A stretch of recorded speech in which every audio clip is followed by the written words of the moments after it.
ing ngarsa sung tulada, ing madya mangun karsa, tutwuri handayani. Assalamualaikum warahmatullahi wabarakatuh. Perkenalkan, nama saya Estiawati. Salam guru penggerak angkatan 8 dari SDN Madiopuro 3 Kota Malang, Provinsi Jawa Timur. Di sini saya akan memaparkan tugas modul 1.1.A.6, demonstrasi kontekstual filosofi pendidikan Ki Hajar Dewantara. Jika kita melihat sejarah pendidikan, perjalanan pendidikan dari zaman kolonial Belanda sampai saat ini, di tahun 1854 para bupati memulai pendidikan sekolah hanya untuk calon pegawai. Di tahun yang sama lahirlah sekolah Bumi Putra yang hanya memiliki 3 kelas.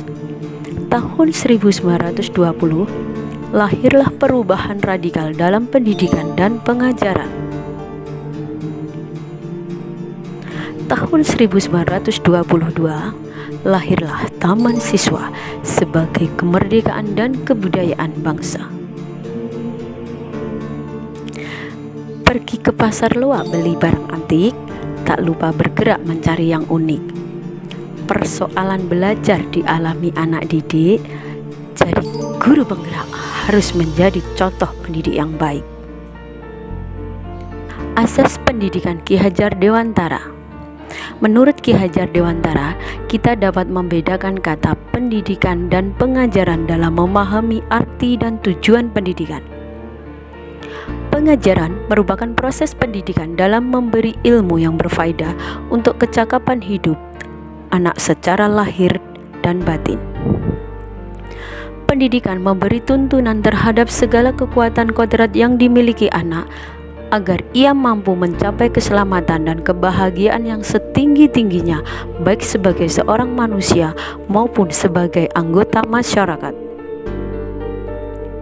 Pendidikan merupakan suatu kebutuhan yang penting dalam kehidupan manusia dan berpengaruh terhadap perkembangan suatu bangsa dan negara untuk mencapai cita-cita nasional.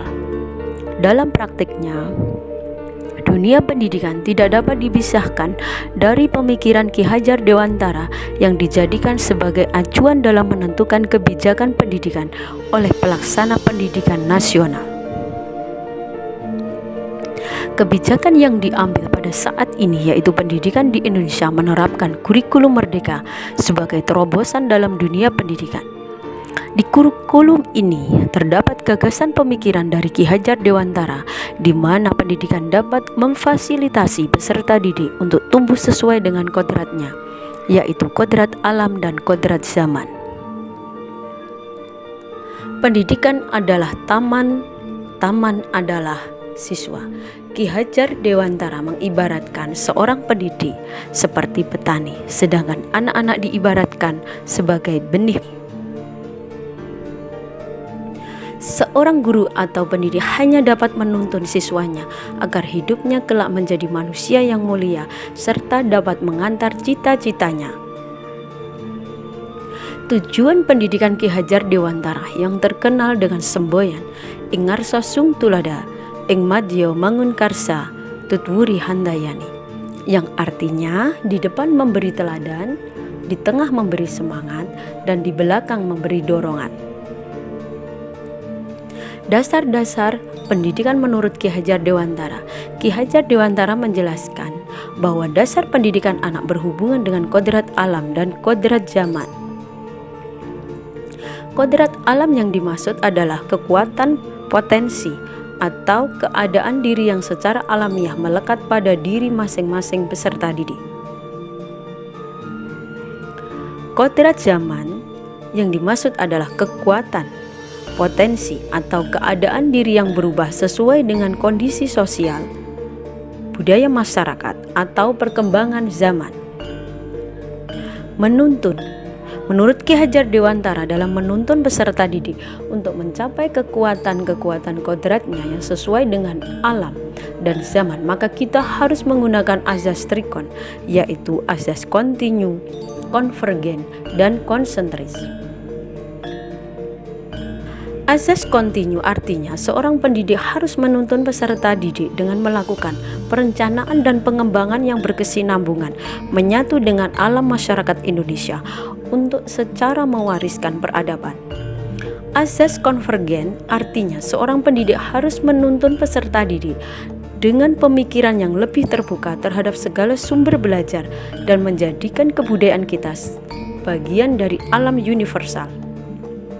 Azas konsentris artinya seorang pendidik harus menuntun peserta didik dengan berdasarkan pada kepribadian, karakter, dan budaya kita sendiri dalam menghadapi arus perubahan hodrat zaman seperti abad ke-21.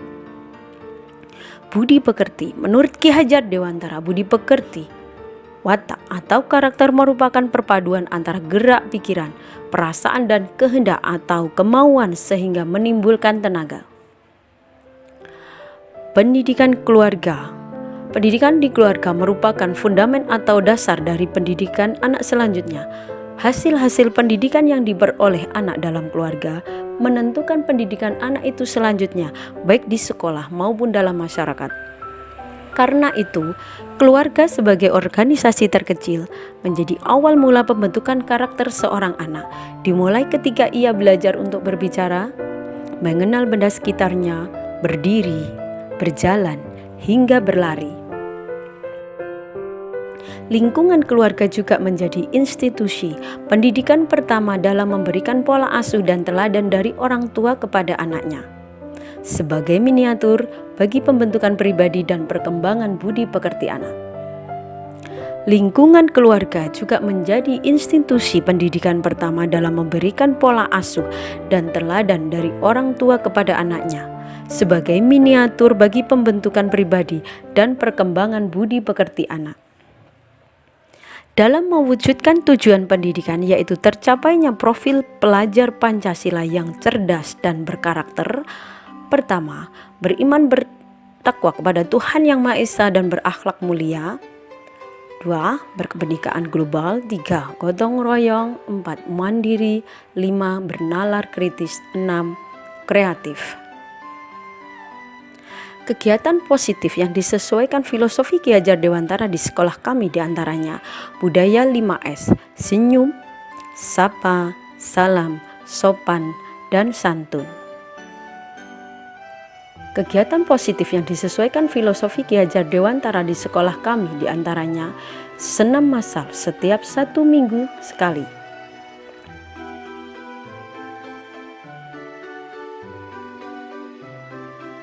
Kegiatan ekskul pramuka.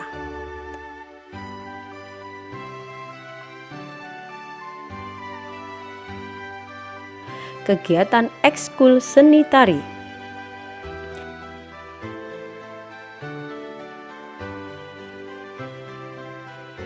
Kegiatan keagamaan untuk menumbuhkan sikap ketakwaan terhadap Tuhan Yang Maha Esa.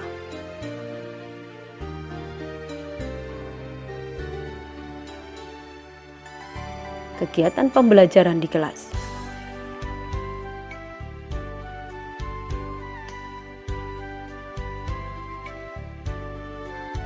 Pembelajaran teman sejawat untuk pengembangan diri bagi Bapak Ibu guru. Tujuan kegiatan di atas adalah agar terciptanya merdeka belajar dan terwujudnya profil pelajar Pancasila. Salam merdeka. Merdeka belajar, merdeka mengajar. Salam guru penggerak agen transformasi pendidikan untuk Indonesia maju. Wassalamualaikum warahmatullahi wabarakatuh. Terima kasih.